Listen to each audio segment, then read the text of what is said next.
E se eu dissesse que séculos de intenso debate teológico e a própria definição histórica de uma família sagrada pendem literalmente por um fio, E um fio bem fino, né? uma coisa quase invisível. Exato, tipo, o legado de um dos casais mais famosos de toda a antiguidade, segurado por uma única e microscópica conjunção grega. É um pensamento quase perturbador. Com certeza, porque a gente tem essa tendência de ler narrativas antigas como quem assiste a um filme, né, focando só naquelas grandes cenas, nos eventos grandiosos.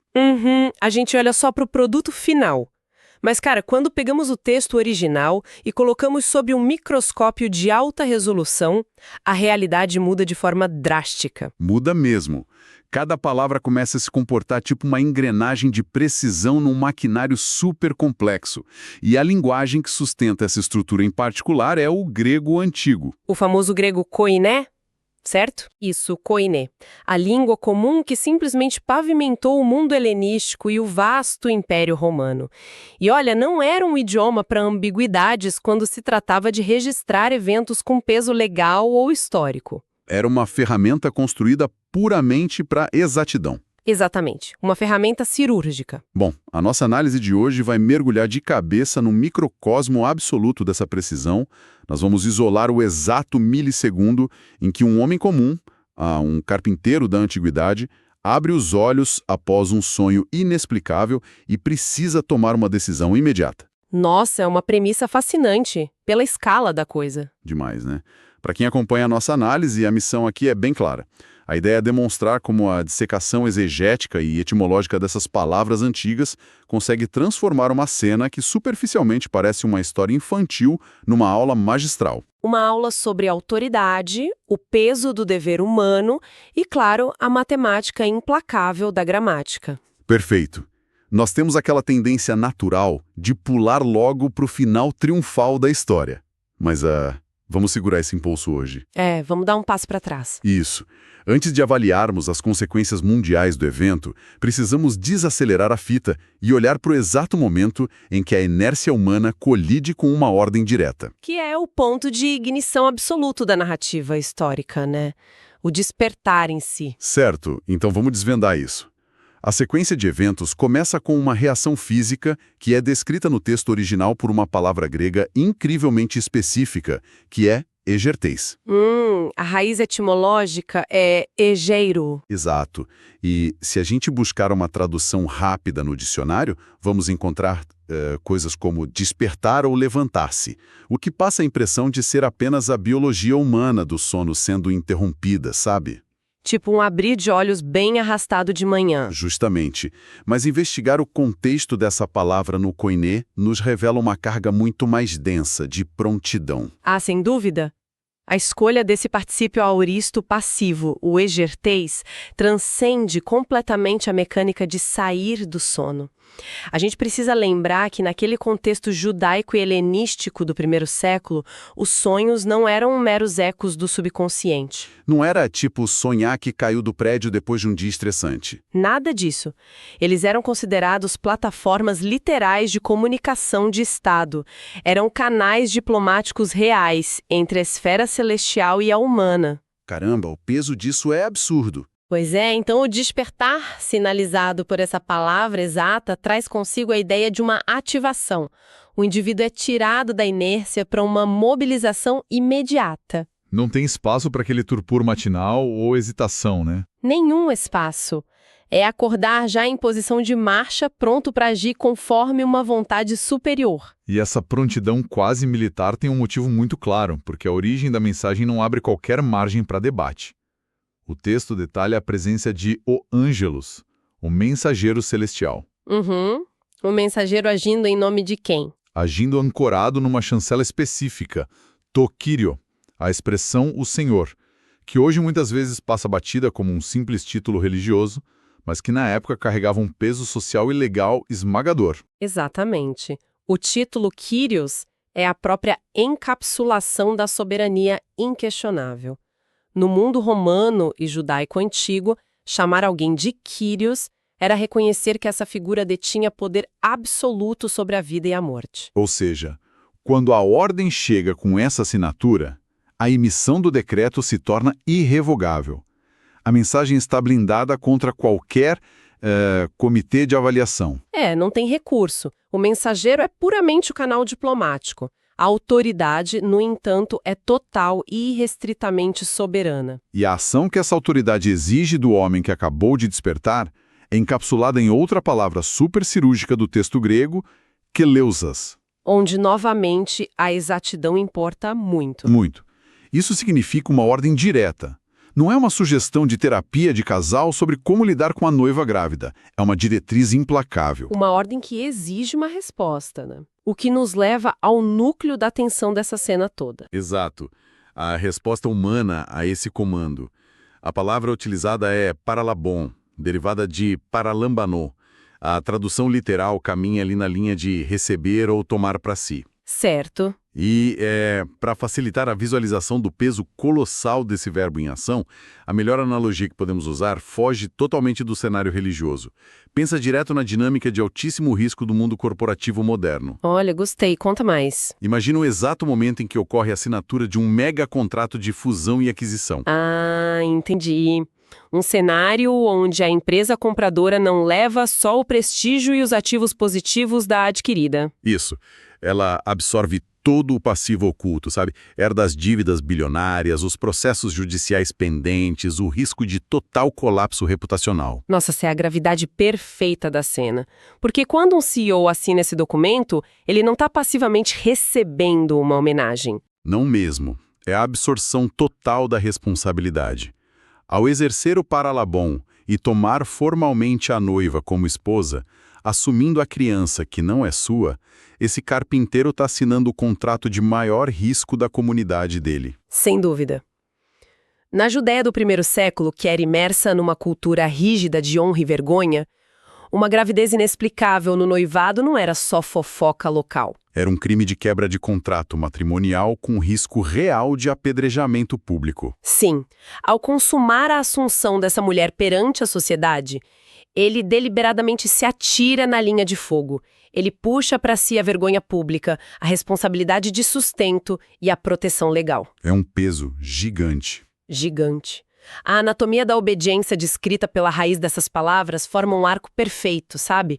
O homem abandona o torpor pela prontidão, o egertés, aceita a autoridade imbatível do decreto, o keleusas, e executa a assunção total dos riscos em praça pública, que é o paralaboron. Trata-se de uma submissão onde o custo social se torna completamente irrelevante diante de quem emitiu a ordem. É fascinante. Essa obediência corajosa constrói um escudo, né? O contrato social é selado e a noiva fica protegida da ira da comunidade. No entanto, a força do texto original logo nos puxa da praça pública para o ambiente doméstico. Transita da proteção externa para a vida privada do casal. Exatamente. Impõe um limite muito claro. Entramos agora no terreno do que não aconteceu atrás das portas fechadas. O que é revelador? Muito. A narrativa usa uma expressão incrivelmente forense para indicar que ele não a conheceu. O termo é o imperfeito do indicativo ativo uk e ginosken, derivado do verbo ginosco. E a grande peculiaridade do grego bíblico é justamente a sobreposição de camadas de significado. A palavra ginosko pode definir desde o conhecimento intelectual profundo sobre uma filosofia até o relacionamento espiritual íntimo. Mas aqui tem um foco mais literal, certo? Sim. Quando aplicada ao contexto doméstico entre um homem e uma mulher, ela funciona como um eufemismo técnico, e isso é amplamente documentado, para a relação conjugal física em si. E o uso gramatical do tempo imperfeito aqui é o que chama atenção, né? É crucial. O imperfeito indica uma ação contínua no passado. Isso significa a manutenção rigorosa de um estado de castidade ao longo de todo aquele período de convivência. E a finalidade dessa abstenção meticulosa tem um alvo muito bem definido, que era blindar a natureza exclusivíssima do que estava acontecendo ali. O isolamento de qualquer intervenção biológica normal servia para assegurar o cumprimento inflexível da antiga métrica profética de Isaías. Uhum. A profecia de que o evento era um sinal puro gerado sem semente humana. Exato, a história precisava de uma pureza com valor probatório. Com certeza. Porque qualquer ruptura nessa exclusividade, qualquer vida íntima regular do casal durante esse período, anularia instantaneamente a validade do sinal messiânico estabelecido na antiguidade. O caráter sobrenatural precisava de uma barreira de contenção física inquestionável. E olha, aqui é onde a coisa fica realmente interessante. Opa, lá vem. Porque a manutenção dessa barreira de contenção é regulada por uma expressão temporal diminuta composta por duas palavras no grego, eos ou. Na maioria das vezes, traduzida apenas como até que.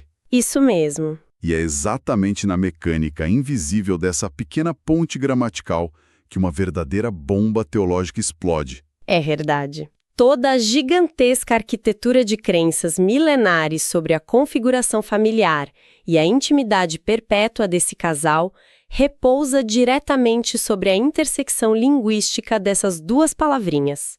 Olha, eu preciso assumir a posição de advogado do diabo aqui, tensionando essa ideia ao máximo. Fique à vontade, vamos lá. A gente está mesmo dizendo que séculos de debates teológicos viscerais sobre a virgindade perpétua, dogmas formativos para bilhões de pessoas, compreensões sobre a vida privada de uma família histórica, tudo isso está amarrado e definido pela categoria de uma simples conjunção subordinativa? Parece loucura, né? Total. A gramática está, de forma tão literal e matemática, ditando a teologia e a história. Pois é, e essa é a exata fricção que atormenta e fascina estudiosos incansavelmente. A resistência inicial a essa ideia é super compreensível, mas se aceitarmos a precisão implacável da língua koiné, somos obrigados a encarar a consequência lógica e imutável que a estrutura sintática impõe. Então a resposta é sim. A resposta é sim. A teologia acaba encurralada pela gramática. Para visualizar o porquê do eos, ous, ser tão definitivo, a gente precisa abandonar a teoria enfadonha e olhar para a mecânica prática de uma conjunção. Certo. Vamos esquecer os quadros negros das aulas de português básico, então.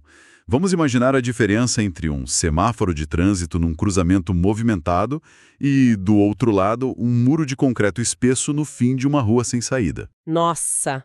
Uma imagem brilhante para explicar o abismo categórico que existe aqui. Faz sentido, né? Muito.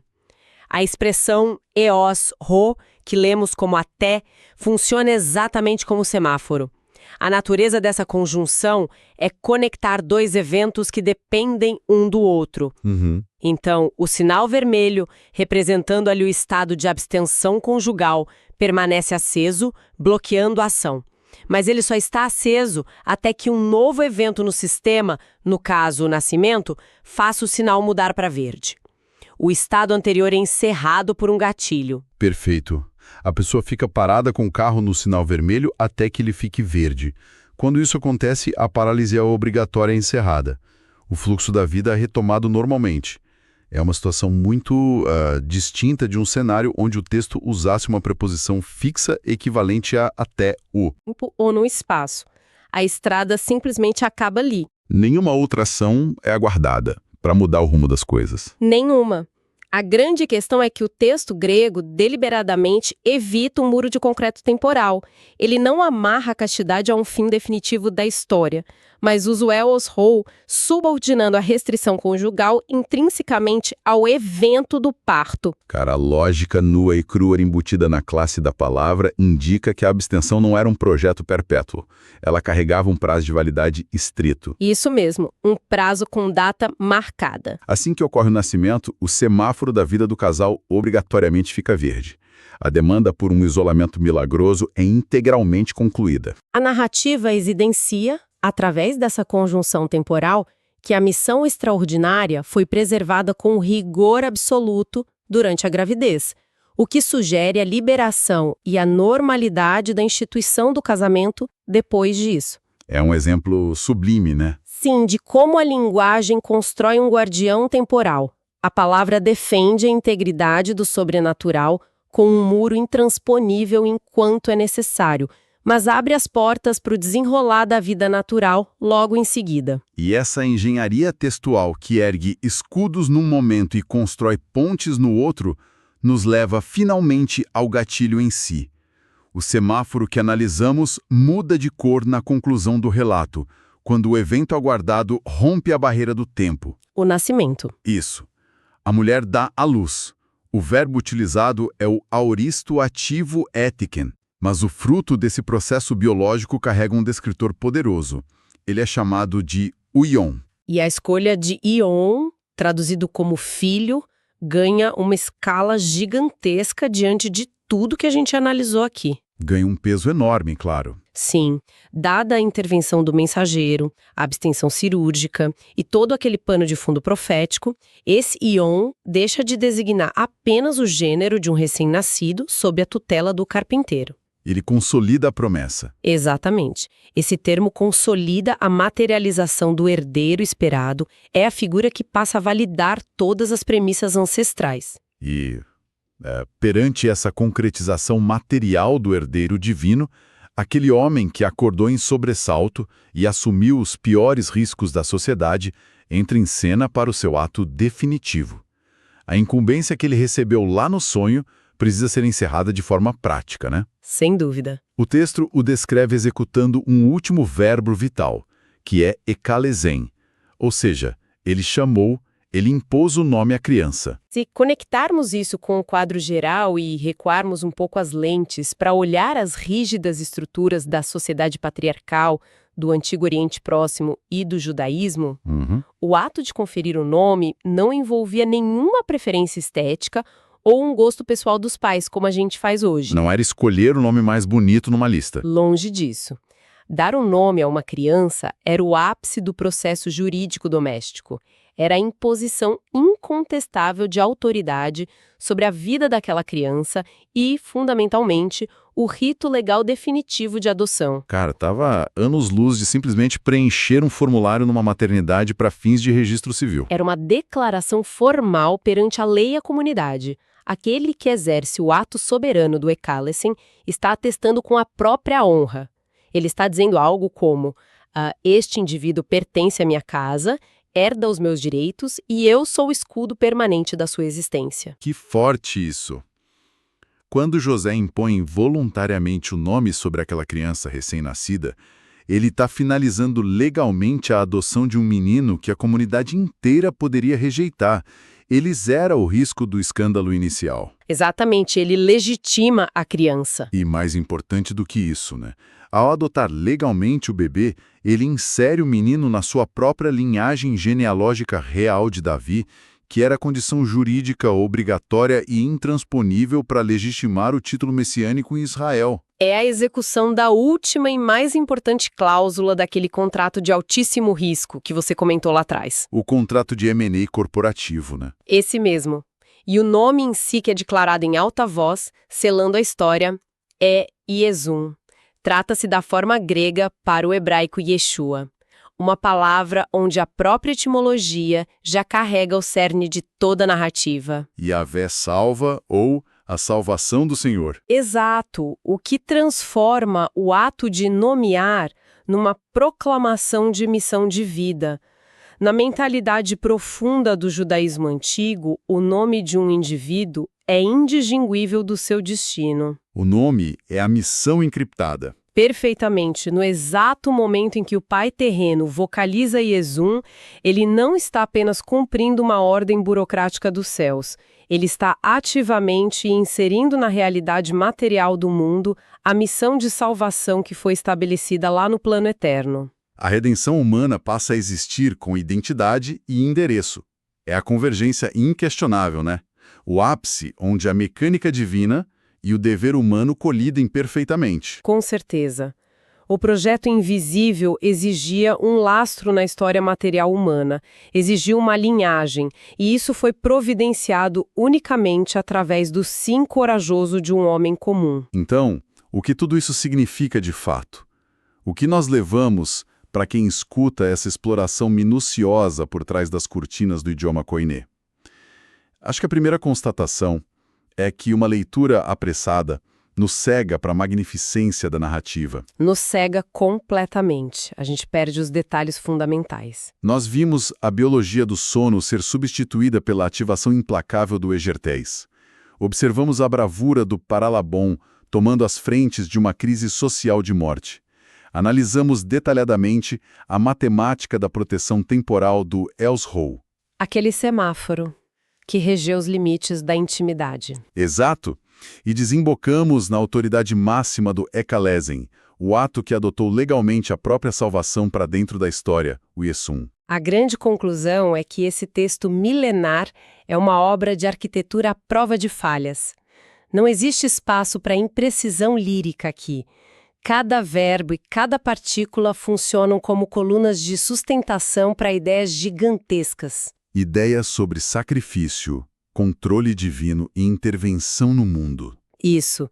E a lição que fica, além da história em si, é que para compreendermos de forma plena os fundamentos da nossa civilização, a investigação atenta das palavras é a lanterna mais brilhante e poderosa que nós podemos segurar diante dos corredores escuros do passado. Sem dúvida. Fico impressionado com o poder e a responsabilidade colossal concentrados nas pontas dos dedos dos antigos escribas que documentaram tudo isso. É difícil não encerrar a nossa análise com um pensamento que estremece muitas das fundações que consideramos firmes hoje. Verdade. Pensem com cuidado nisso para quem acompanha a gente.